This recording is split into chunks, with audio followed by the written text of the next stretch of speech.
Buenas noches, estimada catedrática, abogada Marín Paricagua Carla Lorena. Un matrimonio feliz es una larga conversación que siempre parece demasiado corta. El día de hoy, mi grupo tiene el honor de presentar y exponer el trabajo monográfico de título El vínculo matrimonial y su dimensión patrimonial en el derecho de la familia peruana. Este trabajo fue realizado por los siguientes estudiantes: Brian Cristian Margañao Padaga, Carvajal Quincho Juana Elizabeth, Carpio Rebasa Walter Eliseo, Cervera Estela Alexandra Grace y Lozada Aguilar de Puescas Lisette Caterine.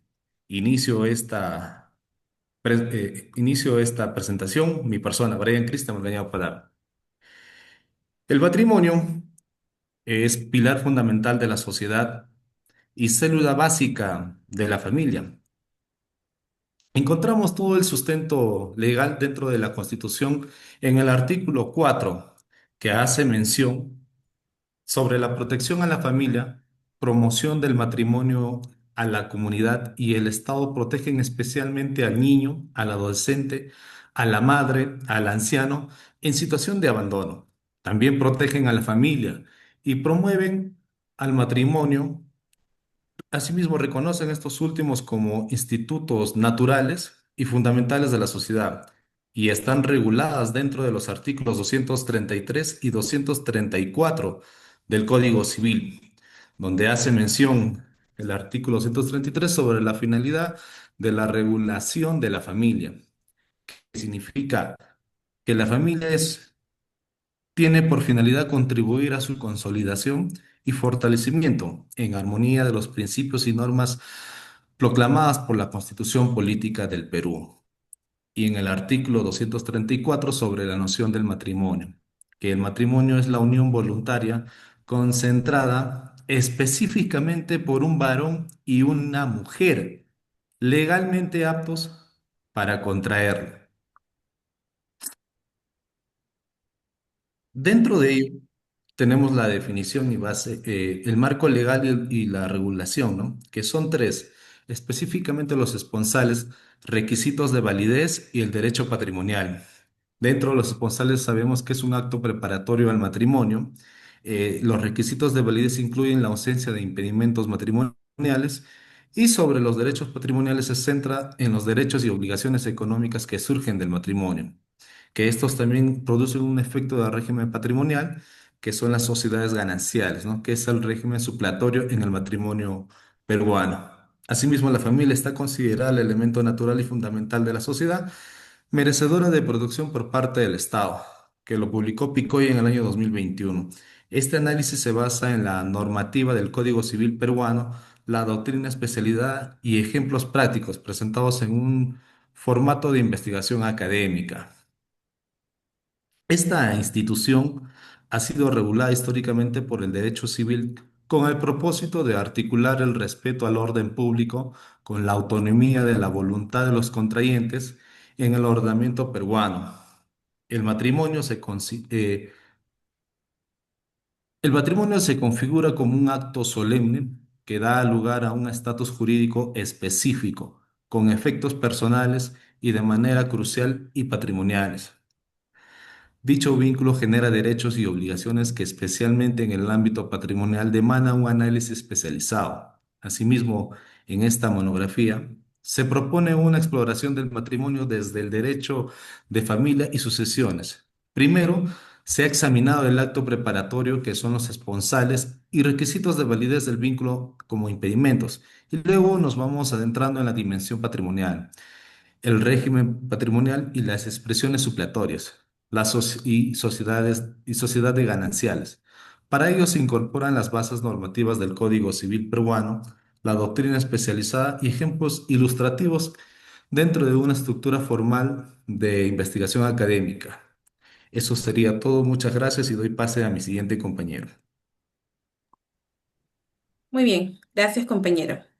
Bien, buenas noches maestra, mi nombre es Juana Carvajal Quincho y en esta oportunidad voy a hablar sobre los esponsales o también conocida como la promesa de matrimonio. Cabe precisar que el ser humano siempre ha buscado estar involucrado con otras personas y es parte de la necesidad que tiene, ya sea por generar un vínculo social, económico, sentimental, lo que implica pues cubrir estas necesidades, como las que acabo de expresar, o de diversas índoles. Desde siempre el varón y la mujer suelen mantener un vínculo previo al matrimonio, siendo así que nace la figura de los esponsales, que coloquialmente se denomina noviazgo, ¿no?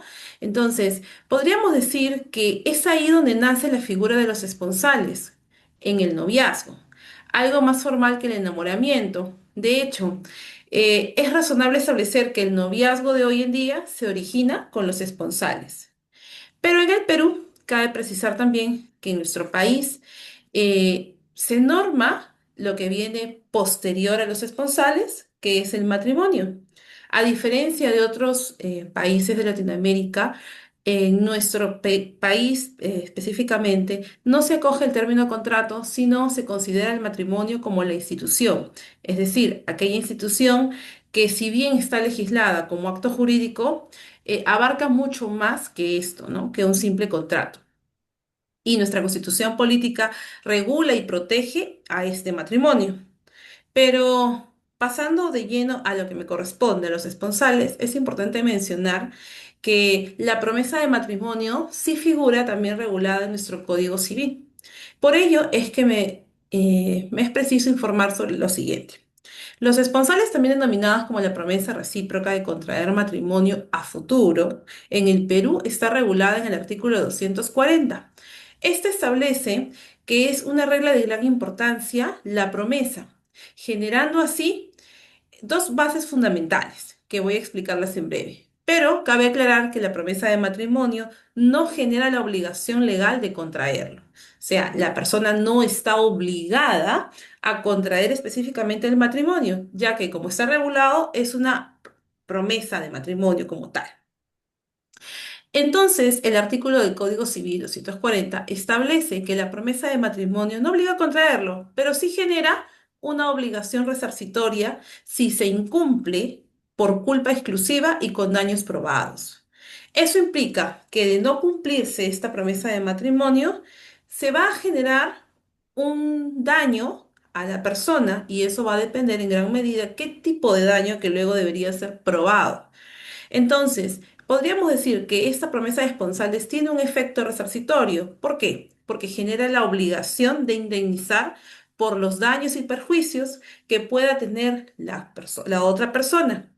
Además, la promesa se formalizó indubitablemente, puede ser una prueba documental o testifical o fehaciente, si se incumple por culpa exclusiva de uno de los prominentes. Además, existe un daño demostrable. Si se demuestra este caso, pues definitivamente la otra persona que no está cumpliendo esta promesa de matrimonio tendría que resarcir el daño a la persona pues que sí se había comprometido bajo el término de los esponsales.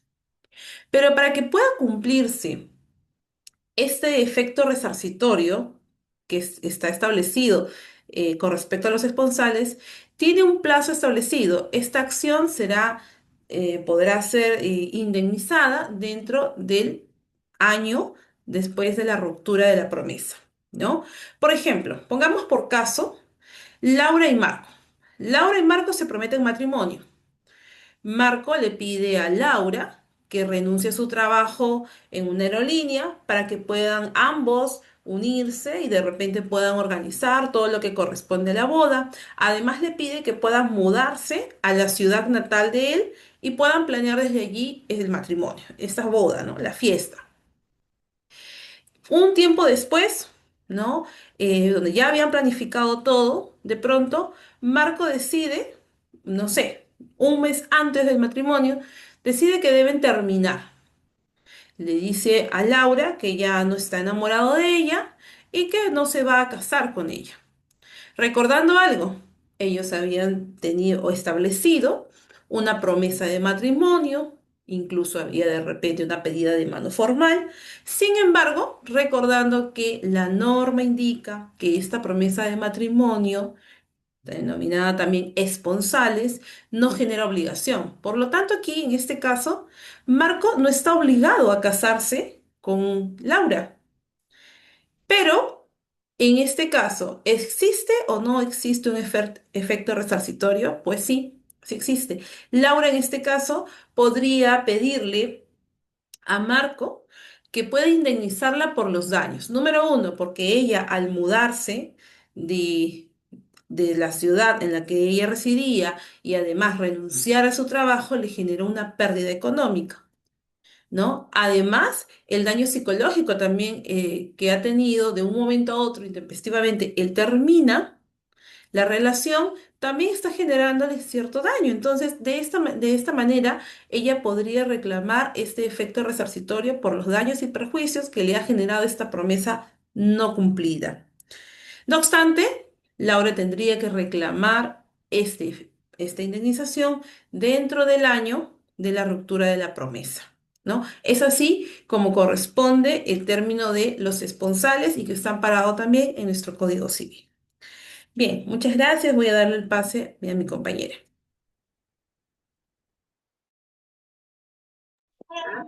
Impedimentos matrimoniales y causales de nulidad en el derecho de familia. En el ámbito del derecho de familia, los impedimentos matrimoniales y las causales de nulidad juegan un papel crucial para garantizar la validez de los matrimonios y proteger la integridad de las relaciones familiares. Estos conceptos son esenciales no solo para la estabilidad jurídica del matrimonio, sino también para la protección de los derechos de las personas involucradas en esos vínculos legales. En esta presentación analizaremos los diferentes tipos de impedimentos y las causales que afectan la validez de un matrimonio. Definición de impedimentos matrimoniales. En derecho de familia, los impedimentos matrimoniales son aquellas barreras legales que impiden a una persona contraer un matrimonio válido. Estos impedimentos tienen un fundamento en situaciones preexistentes como el parentesco, la incapacidad legal o incluso el matrimonio previo a uno disuelto, y buscan proteger la dignidad de las personas y evitar situaciones que contravengan el orden público familiar. Clasificación de los impedimentos dirimentes. De acuerdo con el Código Civil, en su artículo 274, los impedimentos matrimoniales pueden clasificarse de la siguiente manera. Vínculo matrimonial subsistente. Esta casual se refiere al hecho de contraer matrimonio estando casado con otra persona, lo que constituye una infracción a la legalidad matrimonial. Parentesco. Incesto. Impide el matrimonio entre personas que son parientes directos o que tengan parentesco en línea colateral hasta el segundo o tercer grado. Ejemplo clásico. Matrimonio entre primos hermanos. Capacidad legal. Personas que carecen de capacidad para contraer matrimonio debido a incapacidades mentales o por ser menores de edad sin el consentimiento necesario, o sea, de sus padres. Matrimonio anterior, no disuelto. Si una persona sigue casada legalmente, no podrá contraer otro matrimonio hasta que el primero sea disuelto legalmente, por divorcio o nulidad. Efectos de los impedimentos dirimentes. Cuando una de las partes incurre en un impedimento matrimonial, el matrimonio celebrado será considerado nulo desde el principio, lo que significa que nunca tuvo validez legal. Esto puede generar consecuencias jurídicas importantes, como la nulidad del régimen patrimonial y la inexistencia de los derechos sucesorios derivados del matrimonio. Es importante señalar que los efectos de la nulidad no solo afectan a las partes involucradas, sino también a los hijos nacidos dentro del matrimonio, quienes pueden ver sus derechos sucesorios alterados según el caso. Por ejemplo, un caso práctico. Pedro, de 25 años, y su prima hermana, Ana, de 23 años, deciden casarse en una municipalidad. Según las leyes de derecho de familia, ese matrimonio sería nulo, debido a un impedimento directamente por parentesco en línea colateral, por ejemplo, que son primos hermanos. Análisis. El matrimonio entre primos hermanos, aunque en algunos países es permitido bajo ciertas condiciones. En muchos sistemas jurídicos, como el peruano, está prohibido debido a que prohíben el incesto.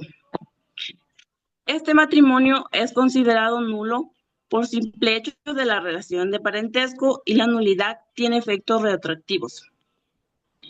Aplicación de la nulidad. De acuerdo con el Código Civil, la nulidad de un matrimonio por impedimento matrimonial puede ser solicitada por cualquiera de las partes o por una persona con legítimo interés, incluso después de varios años de haber contraído el matrimonio. Esto se debe a la importancia de la legalidad del vínculo matrimonial y la necesidad de proteger el orden público familiar.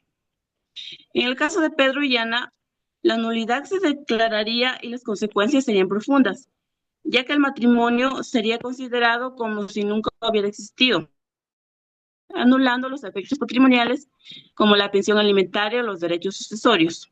Doy paso a mi siguiente compañera. Buenas noches, docente, compañeros. Mi nombre es Lice Caterina Lozada Aguilar. En esta oportunidad me ha tocado exponer el régimen patrimonial del matrimonio. El régimen patrimonial del matrimonio es el sistema legal que regula, se administra y reparten los bienes de los cónyuges durante y después del matrimonio, ¿no? Existen dos principales tipos, ¿no? La sociedad de gananciales y la separación de patrimonio. En la sociedad de gananciales, los bienes adquiridos durante el matrimonio pertenecen a ambos cónyuges por igual, aunque solo uno los haya comprado. Al disolverse el matrimonio, se reparten en partes iguales. También decimos que la sociedad de gananciales es el régimen patrimonial más común en el matrimonio, que los bienes, ¿no?, que los esposos adquieren durante el matrimonio pertenecen a ambos por igual, aunque solo uno los haya comprado o trabajado para obtenerlos. Como fundamento legal acá en Perú, está regulado con el Código Civil peruano desde el artículo 295 al 328. Los bienes que forman parte de las sociedades gananciales son los bienes comunes de los cónyuges, también llamados gananciales. Estos incluyen, por ejemplo, los sueldos, salarios, honorarios de ambos, los bienes comprados durante el matrimonio con dinero común, las rentas, los bienes propios de cada cónyuge, por ejemplo, alquileres.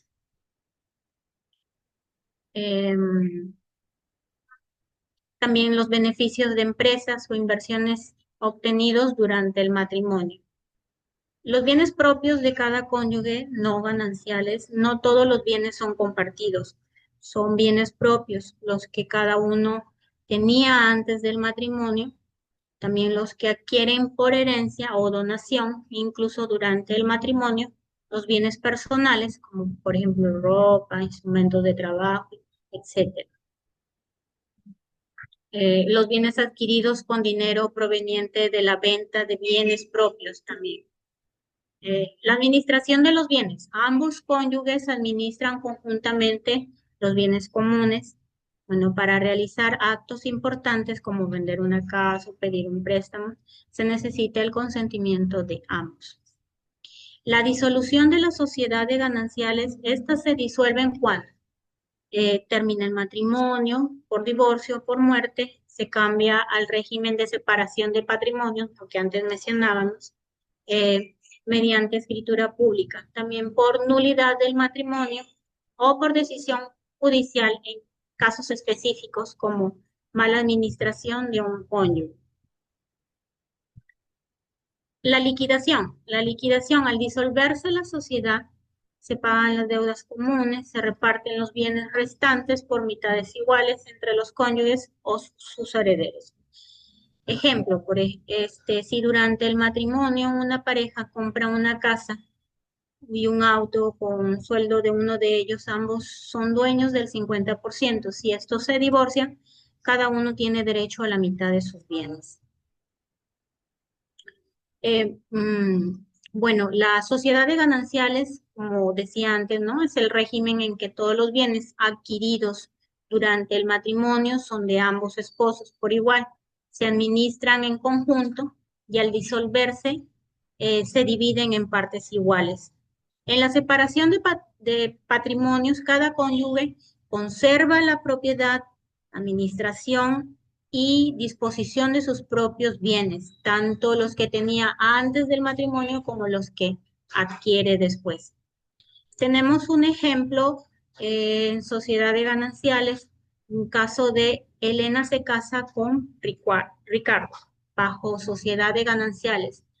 Antes del matrimonio, Elena era dueña de un departamento, bien propio. Después del matrimonio, los cónyuges alquilan el departamento y con las rentas, frutos de bien propio, compran un auto.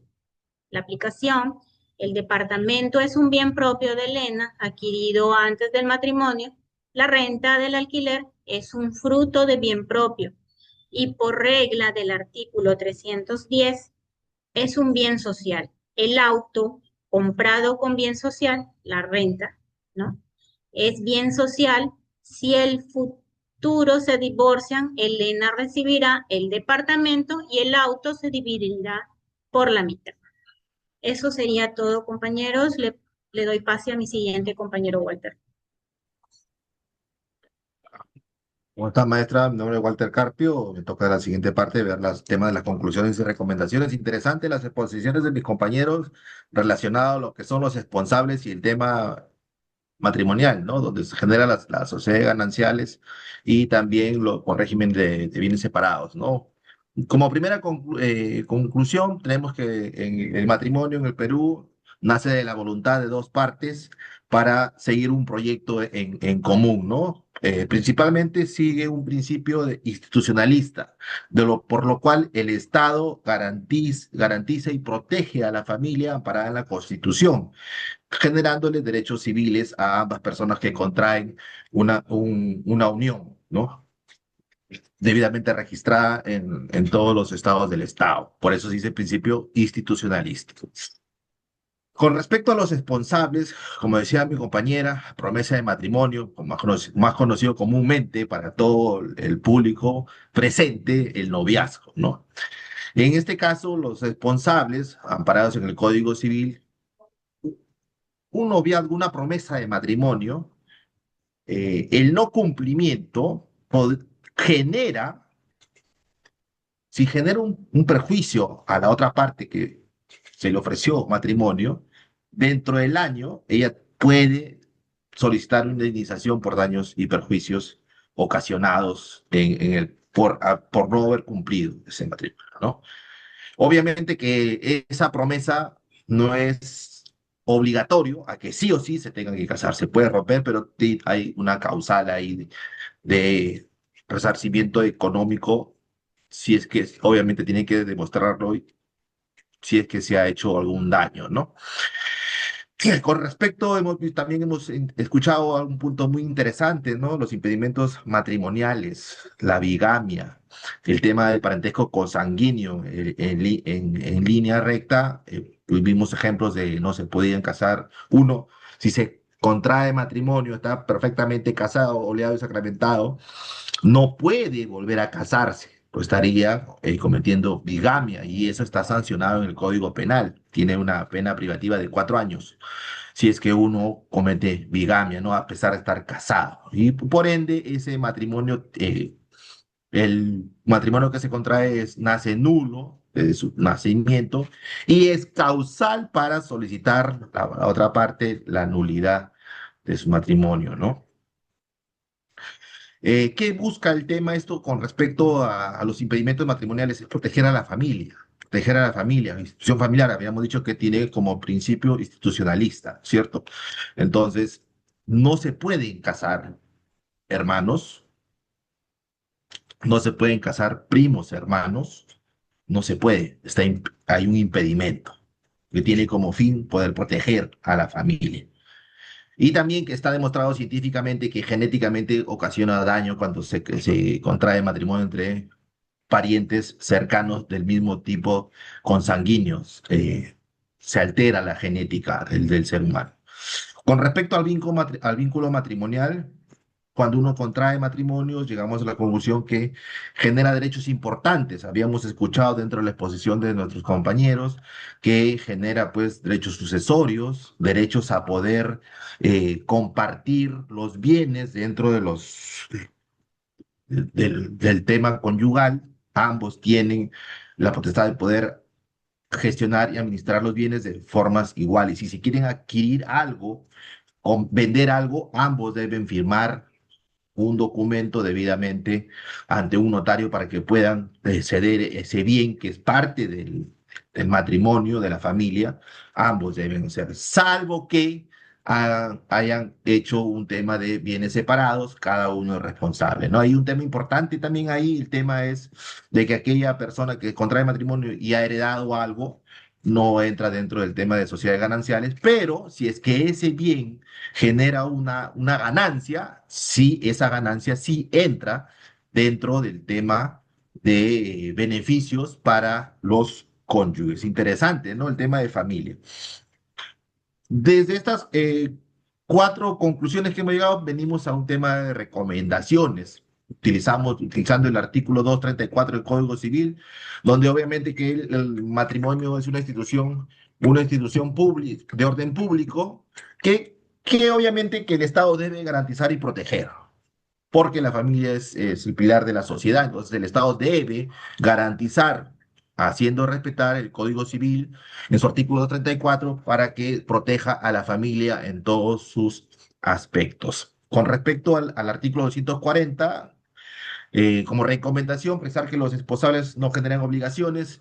Aquí es importante este punto como recomendación es, no sé si capacitar a la gente, porque mayormente promesas encontramos de norte a sur, de este a oeste, ¿no? Y la gente no conoce este artículo 240, ¿no? Si uno no puede prometer así a diestra y siniestra yo me voy a casar, sí, porque puede generar un daño y puede ser resarcido. La mayoría de la población no conoce esto. Como estudiantes de derecho recién nos estamos enterando, así que está prohibido prometer matrimonio. Con respecto a la otra recomendación, con respecto al 274 al 277, profundizar la función de los impedimentos matrimoniales, ¿no? Profundizar, porque sí hay casos, se ha visto casos.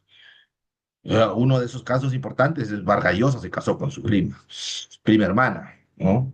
Entonces, esto se debe profundizar y capacitar a la población para que no lleguen a ese impedimento, sobre todo para proteger a la familia, ¿no? No puede uno cometer bigamia, no puede casarse con sus consanguíneos o primos hermanos, ¿no? No se puede. Sí hay casos en la sociedad, pero eso está prohibido de acuerdo al artículo 274 y 277. Más que todo hacer campaña de sensibilización como recomendación principal, ¿no? Con respecto al 295 y 239, con respecto a esto de los efectos patrimoniales, también es importante que dentro del matrimonio que uno ejerce de forma voluntaria, bajo el principio institucionalista, las partes que contraen matrimonio deben tener de forma clara y concreta a lo que van a formar como proyecto para que puedan tener claras las cosas con respecto a hacia dónde van a caminar juntos y con bienes separados o todo dentro de los efectos patrimoniales que el matrimonio por sí ocasiona. Esta presentación tiene como finalidad sensibilizar con respecto a todos los compañeros, con respecto a los artículos que están en el Código Civil y hasta también en el Código, dentro de los derechos fundamentales en la Constitución, que tienen como fin garantizar la protección de la familia. El Estado peruano no tiene esa función primordial. ¿Ok? Entonces, esperemos que con esta exposición haber contribuido con nuestro granito de arena a estos aportes académicos. Eso es todo por nuestra parte, estimado docente. Muchas gracias.